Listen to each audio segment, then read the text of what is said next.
ಯಾವ ರಾಜಕೀಯ ವ್ಯಕ್ತಿಗಳು ಗಣ್ಯ ವ್ಯಕ್ತಿಗಳು ಗನ್ಮೆನ್ ಕೊಟ್ಟಿರ್ತಾರೆ, ಅಥವಾ ಬಲಶಾಲಿಯಾದಂಥ ವ್ಯಕ್ತಿಗಳಿದ್ದರೆ ಪ್ರೈವೇಟ್ ಗನ್ಮೆನ್ಗಳನ್ನು ಸಹ ದುಡ್ಡು ಕೊಟ್ಟು ಇಟ್ಕೊಂಡಿರ್ತಾರೆ, ಖರ್ಚು ಮಾಡಿ ಇಟ್ಕೊಂಡಿರ್ತಾರೆ. ಅದು ಏನಾದರೂ ಅವರು ಅಲ್ಲಿ ಹೇಳಿಕೆ ಕೊಟ್ಟರೆ, ಯಾರಾದರೂ ಹೇಳಿಕೆ ಕೊಟ್ಟರೆ, ಘಟನೆ ನಡೆಯುವಂಥ ಸಂದರ್ಭದಲ್ಲಿ ಯಾರಾದರೂ ಹೇಳಿಕೆ ಕೊಟ್ಟರೆ ಅವನು ಪ್ರಚೋದನೆ ಮಾಡ್ದ, ಯಾರು ಗನ್ಮೆನ್ ನಾಯಕ ಇರ್ತಾನೆ ಅವನೇನಾದರೂ ಪ್ರಚೋದನೆ ಮಾಡ್ದ ಅಂತಂದರೆ ಅವನು ಆರೋಪಿ ಆಗ್ತಾನೆ. ಇನ್ಸ್ಟಿಗೇಷನ್ ಮಾಡ್ದ, ಹಾಕು ಗುಂಡ ಅಂತಂದ ಆ ರೀತಿ ಏನಾದರೂ ಪ್ರಚೋದನೆ ಕೊಟ್ಟರೆ, ಹುಕುಮು ಕೊಟ್ಟರೆ ಆವಾಗ ಅವನು ಆರೋಪಿ ಆಗ್ತಾನೆ. ಇವನೇ ಅವ್ರಿಗೆ ಏನೂ ಇಲ್ಲಾರ್ದೆ ಇವನೇ ಸ್ವತಃ ಗೋಲಿ ನಾನು ನೋಡಿದ್ರೆ ಅನ್ನಿಸ್ತದೆ, ಅದು ಒಂದು ಹೊಡೆದಂಗೆ ಹೊಡಿತಾನೆ, ಏನೋ ಹೋಗಿ ಕಿಟಕಿಗೇನೋ ಬೀಳ್ದಂಗೆ ಬರೋವಂಥ ಇದು ಒಂದು ವಿಡಿಯೋ ನೋಡಿದೆ ನಾನು. ಅವರು ಏನೋ ರಿವಾಲ್ವರ್ ಹಿಂಗೆ ಹಿಡ್ದಾರ ಅಂತಲೂ ಸುದ್ದಿ ಇದೆ, ನಿಜಾನ ಸುಳ್ಳು ಗೊತ್ತಿಲ್ಲ. ಅದು ತನಿಖೆಯಲ್ಲಿ ಗೊತ್ತಾಗ್ತದೆ ಯಾರು ಏನು ಮಾಡಿದ್ದಾರೆ ಅಂತಲೂ ಗೊತ್ತಾಗ್ತದೆ. ಸುಮಾರು ಒಂದು 5-6 ಕೇಸ್ ದಾಖಲಾಗಿದ್ದಾವೆ, ಅವೆಲ್ಲ ಸರಿಯಾದ ರೀತಿಯಲ್ಲಿ ತನಿಖೆ ಆಗ್ತವೆ. ಈಗಿನ ಕಾಲದಲ್ಲಿ ಏನು ಮುಚ್ಚಿ ಹಾಕುವಂಥದ್ದು ಪರಿಸ್ಥಿತಿ ಏನು ಬರೋದಿಲ್ಲ, ಹಿಂದೆಲ್ಲ ಇದ್ದು ಅವಾಗೆಲ್ಲ ಅವ್ರ ಕಾಲದಲ್ಲಿ ನಡೀತಾ ಇದ್ದು. ಈಗ ಭಾಳ ಕಷ್ಟ ಇದೆ. ಯಾರು ನಿಷ್ಪಕ್ಷಪಾತವಾದ ತನಿಖೆ ಮಾಡಿದ್ರೆ, ಯಾರು ಆರೋಪಿಗಳಿದ್ರೆ ಅವ್ರನ್ನ ಖಂಡಿತವಾಗಿ ಅವ್ರ ಮೇಲೆ ಕ್ರಮ ಜರುಗಿಸ್ಬೋದು. ಯಾರ್ದು ತಪ್ಪಾಗಿದೆ, ಬೇಕಾಯ್ದೆಸರಿ ಯಾರು ನಡ್ಕೊಂಡಿದ್ದಾರೆ ಅಂಥವ್ರ ವಿರುದ್ಧ ಕಾನೂನು ಕ್ರಮ ತಗೋಬೋದು. ಇದು ಏನಾಗ್ತದೆ, ನಾವು ಕೆಲವೊಂದು ಸಂದರ್ಭದಲ್ಲಿ ಡಿಲೇ ಮಾಡ್ತಾರೆ. ಈ ಹಾಟ್ ಸಿಚುವೇಶನ್ ಇದ್ದಾಗ, ಪರಿಸ್ಥಿತಿ ಇನ್ನೂ ತಿಳಿಯಾಗಿರೋದಿಲ್ಲ, ಲಾ ಆ್ಯಂಡ್ ಆರ್ಡರ್ ಪ್ರಾಬ್ಲಮ್ ಇತ್ತು ಅಂತ ಇದ್ದಾಗ ಬೇಕಂತ ಡಿಲೇ ಮಾಡ್ತಾರೆ. ಸ್ವಲ್ಪ ಡಿಲೇ ಮಾಡಿ ನಂತರದಲ್ಲಿ ಅದನ್ನು ತರಿಸ್ಕೋತೇವೆ, ಅಥವಾ ಬಂದರೂ ನಾವು ಅದನ್ನು ಡಿಸ್ಕ್ಲೋಸ್ ಮಾಡೋದಿಲ್ಲ.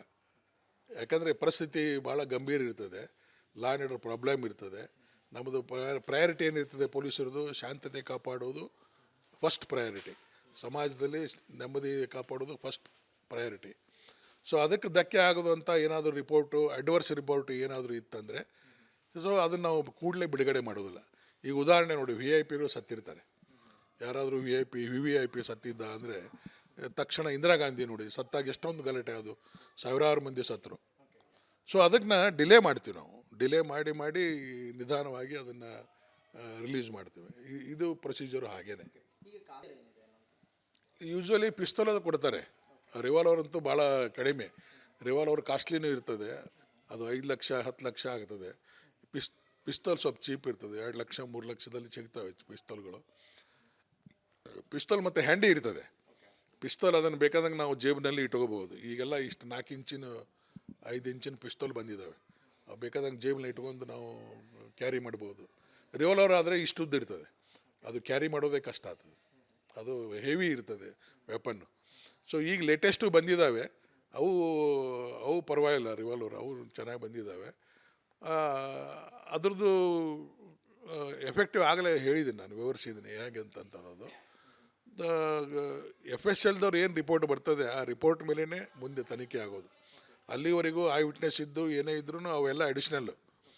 ಯಾಕಂದರೆ ನಾಳೆ ನಾವು ಸೀಜ್ ಮಾಡಿದಂಥ ಇದೇ ವೆಪನ್ದಿಂದ ಆ ಬುಲೆಟು, ಆ ಮನುಷ್ಯನ ಅಥವಾ ಮೃತದೇಹದಲ್ಲಿ ಸಿಕ್ಕಂಥ ಬುಲೆಟು ಇದೇ ರಿವಾಲ್ವರಿಂದ ಹೋಗಿದೆ, ಇದೇ ವೆಪನ್ನಿಂದ ಹೋಗಿದೆ, ಇದೇ ಪಿಸ್ತೂಲಿಂದ ಹೋಗಿದೆ ಅಂತೇನೋ FSL ವರದಿ ಬಂತಂದರೆ ಅವಾಗ ಅದು ಅಥೆಂಟಿಕ್ ಆಗಿ ಆರೋಪಿ ಆಗ್ತಾನೆ. ಇದೇ ಲೈಸೆನ್ಸನ್ನು ಪ್ರತಿ ವರ್ಷ 2 ವರ್ಷಕ್ಕೊಮ್ಮೆ ರಿನ್ಯೂವಲ್ ಮಾಡಬೇಕಾಗ್ತದೆ. ಮೊದಲು ವರ್ಷ ಇತ್ತು, ಈಗ 2 ವರ್ಷಕ್ಕೊಮ್ಮೆ ಮಾಡಿದ್ದಾರೆ.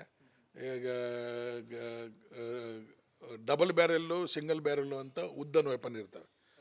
ಈಗ ಹ್ಯಾಂಡಿ ವೆಪನ್ನು ಬಂದಿದ್ದಾವೆ, ಸಿಂಗಲ್ ಬ್ಯಾರಲ್, ಡಬಲ್ ಬ್ಯಾರಲ್ಲು, ಹ್ಯಾಂಡಿ ವೆಪನ್ನು. ಸುಮಾರು ಲಕ್ಷ್ಮಣ ಗನ್ ಅಂತಾರೆ ಅದಕ್ಕೆ, ಒಂದು ಇವನ್ ಚಂಡೀಗಢ ಗನ್ನು ಅಂತಾರೆ.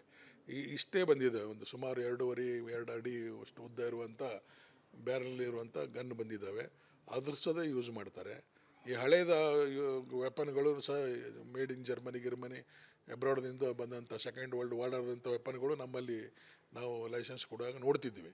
ಯಾಕಂದರೆ ಇವರು ರಿನ್ಯೂ ಮಾಡುವಾಗ ಅವರು ವೆಪನ್ ತೊಗೊಂಬರ್ಬೇಕು, ಪೊಲೀಸ್ ಸ್ಟೇಷನ್ಗೆ ತಂದು ರಿನ್ಯೂವಲ್ ಮಾಡಿಸ್ಕೋಬೇಕು. ಎಷ್ಟು ಬುಲೆಟ್ ಇದ್ದು, ಎಷ್ಟು ಬುಲೆಟ್ ಉಪಯೋಗ ಮಾಡಿರಿ, ಎದಕ್ಕೆ ಉಪಯೋಗ ಮಾಡಿರಿ ಅನ್ನೋಂಥ ಮಾಹಿತಿ ಕೊಡಬೇಕು. ಏನಿಲ್ಲ ಅವ್ರಿಗೇನು ಇದೆ. ಆದರೆ ಎಲ್ಲ ಇಟ್ಕೋಬೇಕಂದ್ರೆ LMG ತೊಗೊಳ್ಳೋವಂಥದ್ದೇನಿಲ್ಲ.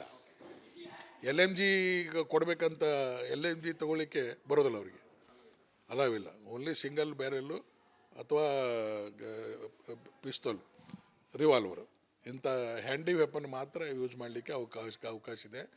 ಈ ಸ್ಟನ್ ಗನ್ನು, LMG, ಈ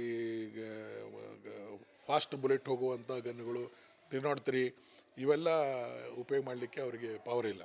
ಅದು ಕಾನೂನು ಪ್ರಕಾರನೇ 302ನೇ ಮರ್ಡರ್ ಕೇಸಲ್ಲಿ ದಾಖಲಾಗ್ತದೆ. ಅದು ಅಥವಾ ಸತ್ತಿಲ್ಲ ಇಂಜೂರ್ಡ್ ಆಗಿತ್ತಂದರೆ ಅಟೆಂಪ್ಟ್ ಟು ಮರ್ಡರ್ ಆಗ್ತದೆ. ಸೊ ಅವ್ರಿಗೆ ಅಕಸ್ಮಾತ್ ಉದ್ದೇಶ ಇಲ್ಲದೆ ಈ ಕೆಲವೊಬ್ಬರು ಹೊಡೆಯುವಾಗ ಬೇರೆ ತಪ್ಪಿ ಬೇರೆ ಕಡೆ ಹೋಗ್ಬಿಡ್ತು, ಆಕಸ್ಮಿಕವಾಗಿ ಆಕ್ಸಿಡೆಂಟಲ್ ಆಗಿ ಡೆತ್ ಆಗ್ತದೆ. ಅಂಥ ಸಂದರ್ಭದಲ್ಲಿ ಅದನ್ನು ನಾವು 304 ಮಾಡ್ತೇವೆ. ಹೋಮೋಸೈಡ್, ಕಲ್ಪೈಬಲ್ ಹೋಮೋಸೈಡ್ ಅಂತಾರೆ. ಅದನ್ನು 304 ಮಾಡ್ತೀವಿ, 304 ಮಾಡ್ತೀವಿ. ಸೊ ಅದನ್ನು ಇಂಟೆನ್ಷನ್ ಇರೋದು ಅದರಲ್ಲಿ ಸಡನ್ ಪ್ರೊವೊಕೇಷನ್ ಆಗಿರ್ತದೆ ಅಥವಾ ಬೈ ಮಿಸ್ಟೇಕ್ ಆಗಿರ್ತದೆ. ಆದರೂ ಅದಕ್ಕೂ ಶಿಕ್ಷೆ ಇದೆ, 7 ವರ್ಷವರೆಗೂ ಶಿಕ್ಷೆ ಇದೆ. ಇದಕ್ಕಾದರೆ ಮರಣದಂಡನೆವರೆಗೂ ಶಿಕ್ಷೆ ಇದೆ. ಹೊಡೆದ್ರೆ, ಉದ್ದೇಶಪೂರ್ವಕವಾಗಿ ಹೊಡೆದ್ರೆ, ಕೊಲೆ ಮಾಡಿದ್ರೆ ಅದಕ್ಕೆ ಮರಣದಂಡನೆವರೆಗೂ ಶಿಕ್ಷೆ ಇದೆ. ಜೀವಾವಧಿ ಶಿಕ್ಷೆನೂ ಇದೆ. 10 ವರ್ಷ ಮೇಲೆ 14 ವರ್ಷ. ಈಗ ಇವರು ಕಂಪ್ಲೇಂಟ್ ಕೊಟ್ಟಿದ್ದಾರೆ, ಅವರು ಕಂಪ್ಲೇಂಟ್ ಕೊಟ್ಟಿದ್ದಾರೆ. ಅವ್ರ ಕಂಪ್ಲೇಂಟ್ ಅಕಸ್ಮಾತ್ ಇವ್ರ ಕಂಪ್ಲೇಂಟಲ್ಲಿ ಇವ್ರು ಯಾರೂ ಹೇಳದೇ ಇದ್ದರೆ, ಯಾಕಂದ್ರೆ ಇವ್ರ ಪಕ್ಷದವರು ಭಾಳ ಜನ ಇರ್ತಾರೆ, ಅಲ್ಲಿ ಯಾರು ಇವ್ರ ಪರವಾಗಿ ಯಾರೂ ಹೇಳೋದಿಲ್ಲ, ಅವ್ರ ವಿರುದ್ಧವಾಗಿ ಯಾರೂ ಹೇಳೋದಿಲ್ಲ. ಸೊ ಅವ್ರ ಕಂಪ್ಲೇಂಟ್ನಲ್ಲಿ ಯಾರಾದರೂ ಹೇಳೋಂಗಿದ್ರೆ ಚಾರ್ಜ್ ಶೀಟ್ ಆಗ್ತದೆ. ಅದು all depends upon IO evidence ಮೇಲೆ ಡಿಪೆಂಡ್ ಆಗ್ತದೆ, ಐ ವಿಟ್ನೆಸ್ ಮೇಲೆ ಡಿಪೆಂಡ್ ಆಗ್ತದೆ. ಅಲ್ಲಿ ಏನಾಗಿದೆ, 2 ಸ್ಟ್ರಾಂಗ್ ಗ್ರೂಪ್ ಇರೋದ್ರಿಂದ ಅವ್ರ ಪರವಾಗಿ ಹೇಳೋರು ಸಿಗ್ತಾರೆ, ನಿಜ ಹೇಳೋರು ಸಿಗ್ತಾರೆ, ಸುಳ್ಳು ಹೇಳೋರು ಸಿಗ್ತಾರೆ. ಇವ್ರ ಪರವಾಗಿಯೂ ನಿಜ ಹೇಳೋರು ಸಿಗ್ತಾರೆ, ಅವ್ರ ಫಾಲೋವರ್ಸ ಹಂಗಿರ್ತಾರೆ. ಇವ್ರೇನು ನಾಯಕ ಇದ್ದವನು ಏನು ಹೇಳ್ತಾನೆ ಆ ನಾಯಕನನ್ನು ಪಾಲನೆ ಮಾಡೋದು ಅವ್ರ ಕೆಲಸ, ಅದನ್ನು ಮಾಡ್ತಿರ್ತಾರೆ. ಸೊ ಆ ಪ್ರಕಾರ ಅವ್ರು ಹೆಂಗೆ ಹೇಳಿಕೆ ಕೊಡೋ ಅಂತಾರೆ ಆ ಥರ ಹೇಳಿಕೆ ಕೊಡೋರು ಇರ್ತಾರೆ. ಆದರೆ IO ಇರುವಂಥವನು ಅದನ್ನು ಪರಿಶೀಲನೆ ಮಾಡ್ತಾನೆ.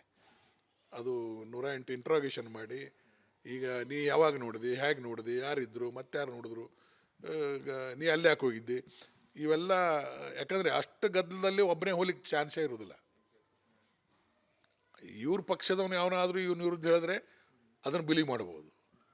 ಅಪೋಸಿಟ್ ಪಾರ್ಟಿ ಅವ್ನು ಹೇಳ್ತಾನಂದರೆ ಬಿಲೀವ್ ಮಾಡೋದು ಸ್ವಲ್ಪ ಕಷ್ಟನೇ. ಯಾಕೆ ಉದ್ದೇಶಪೂರ್ವಕ ಅವರಲ್ಲಿ ಉದ್ದೇಶ ಇರ್ತದೆ. ಯಾವ ಉದ್ದೇಶಕ್ಕೆ ಅವ್ರು ಈ ಥರ ಹೇಳಿಕೆ ಕೊಡ್ತಾರೆ ಅನ್ನೋ ಉದ್ದೇಶ ಇರ್ತದೆ. It all depends upon IO ಹೇಗೆ ಅವನು ನಿಷ್ಪಕ್ಷಪಾತವಾಗಿ ಯಾವುದೂ ನಿರ್ಬೇಡೆ ಇಲ್ಲದೆ ತನಿಖೆ ಮಾಡ್ತಾನೆ, ಆವಾಗ ಅದು ನಿಜವಾದ ಕಾರಣ ಏನು ಅನ್ನೋದು ಗೊತ್ತಾಗ್ತದೆ, ನಿಜವಾದ ಆರೋಪಿ ಅನ್ನೋದು ಗೊತ್ತಾಗ್ತದೆ. ಅವ್ರ ಮೇಲೆ ನಿರ್ದಾಕ್ಷಿಣ್ಯ ಕ್ರಮ ತಗೋಬೇಕು. ಯಾರು ಮುಲಾಜು ಇರಬಾರ್ದು, ಯಾರದೇ ಒತ್ತಡಕ್ಕೆ ಒಳಗಾಗಬಾರ್ದು. ಇಲ್ಲ, ಪೊಲೀಸರು ವೈಫಲ್ಯ ಅಂದರೆ ಅದು ಒಂದು 50% ಒಪ್ಪಬಹುದು. ಯಾಕಂದರೆ ಅಲ್ಲಿ ಜನ ಸೇರ್ತಾರೆ ಮಾಡ್ತಾರೆ ಅಂದರೆ ತಕ್ಷಣ ಒಂದು ವ್ಯಾನ್ ತೊಗೊಂಡು ಹೋಗ್ಬೋದಾಗಿತ್ತು. ಯಾಕಂದರೆ ಇದು ಜಿಲ್ಲಾ ಪ್ಲೇಸ್, ಅದು ಬಳ್ಳಾರಿ. ವ್ಯಾನ್ಗಳು ಇರ್ತವೆ, ಸ್ಟೇಷನ್ ಮುಂದೆ ವ್ಯಾನ್ ಇರ್ತವೆ, ಎಲ್ಲ ಸ್ಟೇಷನಿಗೆ ಒಂದೊಂದು ವ್ಯಾನ್ ಕೊಟ್ಟಿರ್ತಾರೆ. ಆ ವ್ಯಾನ್ ತೊಗೊಂಡು ತಕ್ಷಣ ಅಲ್ಲಿ ಹೋಗಿ ಕಂಟ್ರೋಲ್ ಮಾಡಬಹುದಾಗಿತ್ತು. ಅಥವಾ ಅಲ್ಲಿ ಅಡ್ವಾನ್ಸು ನಮ್ಮ ಪೊಲೀಸ್ ಬೀಟ್ ವ್ಯವಸ್ಥೆ ಇಲ್ಲ, ನಮ್ಮದು ಇಂಟೆಲಿಜೆನ್ಸ್ ವ್ಯವಸ್ಥೆ ಫೇಲ್ ಆಗಿದೆ. ಸೊ ಇದನ್ನು ಮಾಡಬಹುದು. ಇನ್ನು ರಾಜಕೀಯ ವ್ಯಕ್ತಿಗಳ ಪ್ರಚೋದನೆ ಅಂತಂದರೆ ಅದು ಪ್ರಚೋದನೆ ಇದ್ದೇ ಇರ್ತದೆ. ನಾ ಹೇಳಿದ್ನಲ್ಲ ಆಗಲೇ, ಎಲ್ಲ ಊರಲ್ಲಿನೂ ಎಲ್ಲ ಪಕ್ಷದವರು ಮಾಡ್ತಾರೆ. ಇದು ಒಂದೇ ಪಕ್ಷ ಅಂತಲ್ಲ, ಎಲ್ಲ ಪಕ್ಷದವರು ಈ ರೀತಿ ವರ್ತನೆ ಮಾಡ್ತಿರ್ತಾರೆ. ಆದರೆ ಅಲ್ಲಿ ಇರುವಂಥ ಜನ ಸೇರಿದವರು ಕೆಲವೊಬ್ಬರು ಸೂಕ್ಷ್ಮ ಜನ ಇರ್ತಾರೆ, ಒಳ್ಳೆಯ ಸಂಸ್ಕಾರಯುತ ಗಣ್ಯ ನಾಗರಿಕರಿದ್ದರೆ ಅವ್ರು ಇಂಥ ಹುಚ್ಚಾಟ ಮಾಡೋಕ್ಕೆ ಹೋಗೋದಿಲ್ಲ. ಬಿಡು, ರಾಜಕೀಯ 2 ದಿವಸ ಇರ್ತದೆ, 3ನೇ ದಿವಸಕ್ಕೆಲ್ಲ ನಾವು ಇಲ್ಲೇ ದಿನ ಮುಖ ನೋಡೋರು, ದಿನ ಕೂಡಿ ಜೀವನ ಮಾಡೋದು, ಇದು ಬೇಡ ವೈರತ್ವ ಅಂತ ಸುಮ್ಮನೆ ಇರ್ತಾರೆ. ಈ ಕೆಲವೊಬ್ಬರು ಇಂಡೈರೆಕ್ಟಾಗಿ ಪ್ರಚೋದನೆ ಭಾಳಿದೆ ಬಳ್ಳಾರಿಯಲ್ಲಿ. ಇದು ಸುಮಾರು ಒಂದು 20-25 ವರ್ಷದಿಂದ ಹೇಳಿದ್ನಲ್ಲ, ಯಾವಾಗ ಈ ಗಣಿ ಅವ್ಯವಹಾರ ಶುರುವಾಯಿತು, ಈ ಹರಾಮ್ ದುಡ್ಡು ಬರಲಿಕ್ಕೆ ಶುರುವಾಯಿತು, ಆವಾಗಲಿಂದ ಇದು ಶುರುವಾಗಿದೆ. ಈ ಹರಾಮ್ ದುಡ್ಡನ್ನೇ ಜನರಿಗೆ ಹರಾಮಿತನ ಕಲಿಸ್ತಾ ಇದೆ. ಎಲ್ಲರಿಗೆ ಅಂತಲ್ಲ, ಕೆಲವು ದುಷ್ಟ ವ್ಯಕ್ತಿಗಳಿಗೆ ಇದು ಪ್ರಚೋದನಕವಾಗಿ ನಡೀತಾ ಇದೆ ವ್ಯವಹಾರ.